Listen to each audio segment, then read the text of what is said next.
जी सवाल पूछिए आप। आपका नाम? मेरा नाम जावेद वजीर मसीह है भाई साहब गैर मुस्लिम। और मैं मज़ाहिब का तालिब इल्म हूँ और आपका बहुत बड़ा फ़ैन हूँ। इसी तरह से मैं डॉक्टर इसरार अहमद साहब का भी फ़ैन हूँ। भाई साहब आप और इन मुसलमान, सबसे बढ़कर भाई साहब मोहम्मद आप सल्लल्लाहु मुसलमान, अलैहि वसल्लम। आप मुसलमान है क्या गैर मुस्लिम है? जी मैं क्रिश्चियन हूँ। जी हाँ, जी जी हाँ, पूछ सकते हैं। मैं आखिरी नबी मोहम्मद सल्लल्लाहु अलैहि वसल्लम का भी बहुत बड़ा फ़ैन हूँ और फॉलोअर हूँ। मैं एक दो बात करना चाहता हूँ। अगर हम सूरत मायदा में पढ़ते हैं तो उसमें जिक्र हुआ है कि जो नसारा है, जो मसीह हैं, ये ईमान में आपके बहुत करीब हैं। फिर उसके बाद मैं जिक्र करना चाहता हूँ, जब आप पे बुरा वक्त आया, तोबा माजरत के साथ मैं लफ्ज़ लेता हूँ, तो आपको एक मसीह बादशाह ने पनाह दी। उसके बाद मैं ये देखता हूँ कि हजूर सल्लल्लाहु अलैहि वसल्लम जब अपनी ज़ात में थे तो एक बेवा खातून थी जो आप रास्ते में से गुजरते थे तो आप पे वो कचरा फेंकती थी, लेकिन आप नीचे से देखते हुए मुस्कुरा के चले जाते थे। उसका क्या हुआ कि 2-3 दिन के बाद ये वाक़या ख़त्म हो गया। उसके बाद आपने देखा कि ये क्यों नहीं हो रहा। जब आपने देखा कि वो बिस्तरे बीमारी पे पड़ी हुई है और आपने जाकर उनकी तीमारदारी शुरू कर दी और आपने भाई उनको आप खाना दिया। उसके सवाल आ रहा हूँ ना भाई, इंटरप्ट क्यों कर रहे हो? मैं ये बात करना चाह रहा हूँ कि मोहम्मद सल्लल्लाहु अलैहि वसल्लम जो हैं वो रहमतुल आलमीन हैं। वो जब बेवा ने देखा कि जिन्होंने मुझे भड़काया था वो तो कोई अब उनका पुरसाने हाल नहीं है, लेकिन हजूर सल्लल्लाहु अलैहि वसल्लम नबी कौनो मकान आखिरी नबी जो इस सरवर कायनात रहमतुल आलमीन हैं, वो उनकी तीमारदारी करते हैं। वो आपके इस अमल को देखकर बशर्फ इस्लाम हो गई। आज मैं अपने मुल्क में देखता हूँ कि मुझे मसीह होते हुए यहाँ नफरत की निगाह से देखा जाता है, जबकि उनको रहमतुल आलमीन कहा गया है। अगर हम अपने मसीहों के साथ वो रवैया नहीं रखेंगे जो हजूर सल्लल्लाहु अलैहि वसल्लम ने रखा है तो वो कैसे रहमतुल आलमीन हैं? भाई साहब का अच्छा सवाल है। उनका नाम जावेद मसीह है और उन्हें मिसाल दी मोहम्मद सल्लल्लाहु अलैहि वसल्लम जब साहबा ने हिजरत की तो अबिसीनिया के बादशाह ने उन्हें पनाह दी और जिक्र किया एक औरत जो कचरा फेंकती थी। और वो कह रहे कि आज इस मुल्क में मुसलमान उनको नफ़रत की नज़र से देखते, अपने अल्फाज इस्तेमाल की नफ़रत की निगाह से देखते हैं। तो क्यों, जब अल्लाह के रसूल रहमतुल आलमीन हैं तो मुसलमान नफ़रत की निगाह से क्यों देखते हैं? कुरान में अल्लाह सुब्हानहू व तआला फरमाते हैं सूरह माइदा में सूरह नंबर 5 आयत नंबर 82 में कि मुसलमान के सबसे करीब वो लोग हैं जो कहते हैं कि वो क्रिश्चियन हैं। ये कुरान की आयत है कि मुस्लिम से सबसे करीब वो लोग हैं जो लोग कहते हैं मैं नसारा हूं, आई एम अ क्रिश्चियन। ये कुरान की आयत है। और कुरान में 1/3 हिस्सा 1/3 of the Quran is address to, मुखातिब है या अहले किताब, या अहले किताब, कहो अहले किताब से, यहूद और नसारा से। तो 1/3 हिस्सा कुरान मजीद का तकरीबन अहले किताब से मुखातिब है। और आपका सवाल कि अल्लाह के रसूल रहमतुल आलमीन ने, बेशक है, कुरान की आयत है सूरह अंबिया सूरह नंबर 21 आयत नंबर 107, वमा अरसलनाका इल्ला रहमतुल आलमीन, कि मोहम्मद सल्लल्लाहु अलैहि वसल्लम अल्लाह ने उन्हें रहमतुल आलमीन, रहमत बना के भेजा है सारे आलम के लिए, सारे इंसानियत के लिए। वो बेशक है, उस पर कई किताब लिखी गई। अगर आपको मुसलमान नफरत से देखते हैं उसकी वजह जानना ज़रूरी है। मुसलमान तो दूसरे मुसलमान को नफरत से भी देखते, नहीं देखना चाहिए, नहीं देखना चाहिए। अगर वजह एकदम सही है, मैं नहीं जानता हूं क्यों देखते हैं। अगर मैं एक शख्स को देखूंगा जो एक लड़की को छेड़ रहा है तो मुझे भी उससे नफरत आएंगी, चाहे वो मुसलमान हो, चाहे हिंदू हो, चाहे मसीह है। आप समझे ना? तो उस वक्त मुझे हिदायत दी गई है, अगर एक इंसान कोई खवातीन या कोई लड़की का बलात्कार कर रहा है या ज़िना बिल जब्र कर रहा है, तो रहमत क्या कहती है? अरे रहमतुल आलमीन। क्या बोलेंगे? सलाम अलैकुम बोलेंगे आप उसको? क्या कहेंगे? अगर आप बलात्कार देख रहे, ज़िना बिल जब्र हो रहा है, आप क्या कहेंगे? मैं मुसलमान हूं, अस्सलाम अलैकुम। अल्लाह के रसूल की हदीस है, अगर कोई बुरा चीज देखते हैं तो हाथ से रोको, हाथ से नहीं रोक सकते तो जबान से रोको, जबान से नहीं रोक सकते तो दिल में कोसो।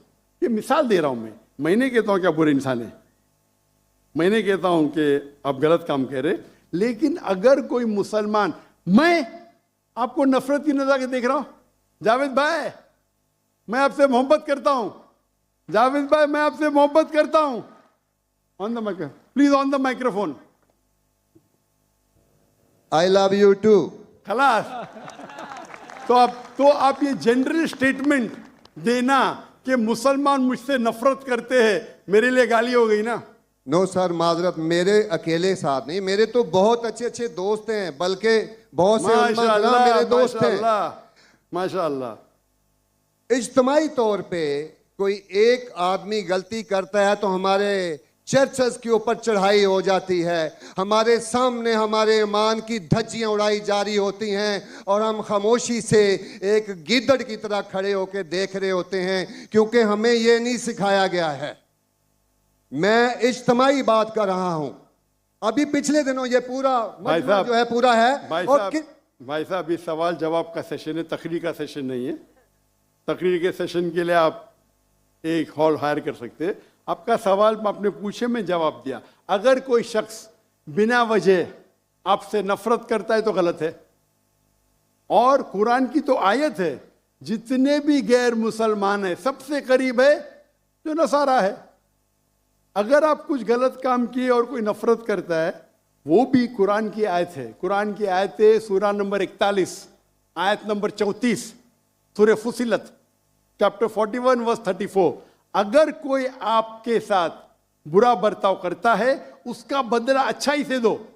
जावेद भाई मैं आपसे बात कर रहा हूं, अगर कोई आपसे बुरा बर्ताव करता है तो कुरान फरमाते, अल्लाह ताला फरमाते, उनसे अच्छा बर्ताव करो। आपको क्या पता कि आपका दुश्मन आपका दोस्त बन जाएगा। जो कुरान की आयत है, सूरह फुसिलत सूरा नंबर 41 आयत नंबर 64। तो अगर कोई मुसलमान कुरान पे अमल नहीं करता है तो वो नॉन प्रैक्टिसिंग मुस्लिम होगा। मतलब हर मुसलमान तो मैं नहीं कह सकता अच्छा है, और अगर कोई एक शख्स कोई गलती करता है, आप जैसा कहे कि पूरे कौम पे चढ़ाव करना बिल्कुल गलत है, इस्लाम में भी नहीं है। अगर कोई एक शख्स गलती करता है और वो सजा का हकदार है, उसको सजा मिलना चाहिए। उसका मतलब नहीं पूरी कौम। इनफैक्ट अगर आप हिस्ट्री पढ़ेंगे, आप तारीख पढ़ेंगे, आप तारीख में पढ़ो, चाहे वो 6वीं सदी की हो, 7वीं सदी की हो, 8वीं सदी की हो, आप देखेंगे सबसे महफूज अगर कोई जनरल दीन को फॉलो करने, वो इस्लाम के रूल में।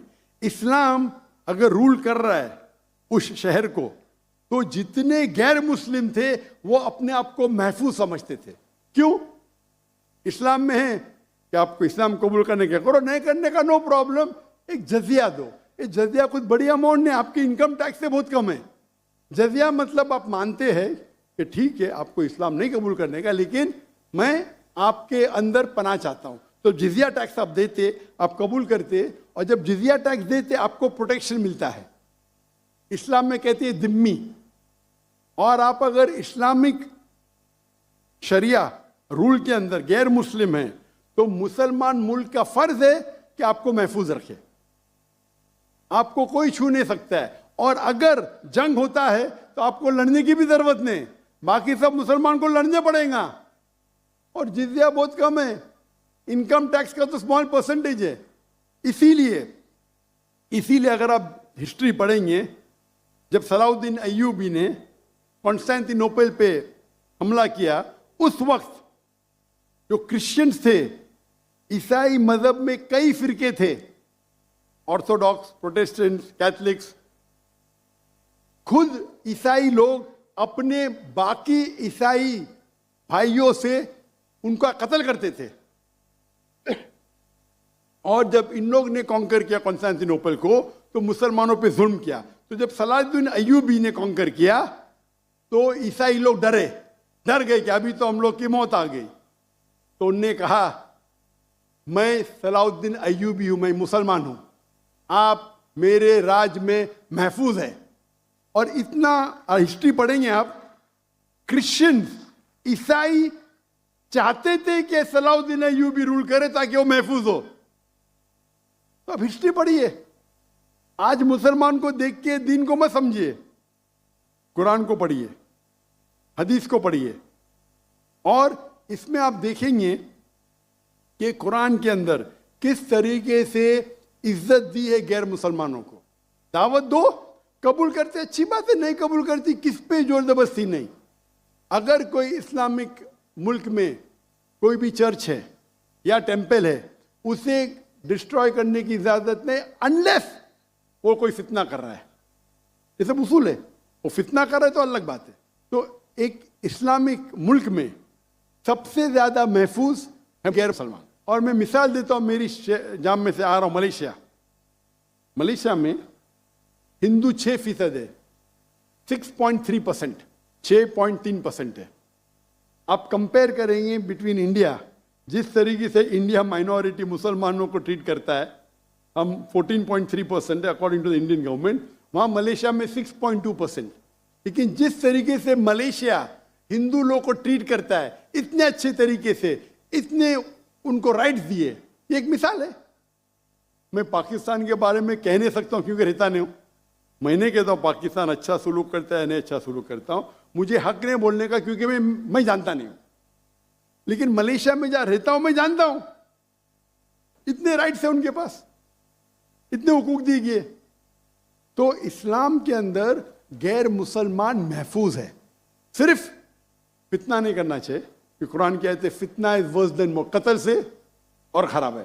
तो अगर आप फॉलो करते जो उस इस्लामिक मुल्क का कानून है, तो गैर मुस्लिम, सिर्फ गैर मुस्लिम होने की वजह से उन्हें कोई भी अटैक नहीं कर सकता है, और करता है तो गलत है। Hope that's the question.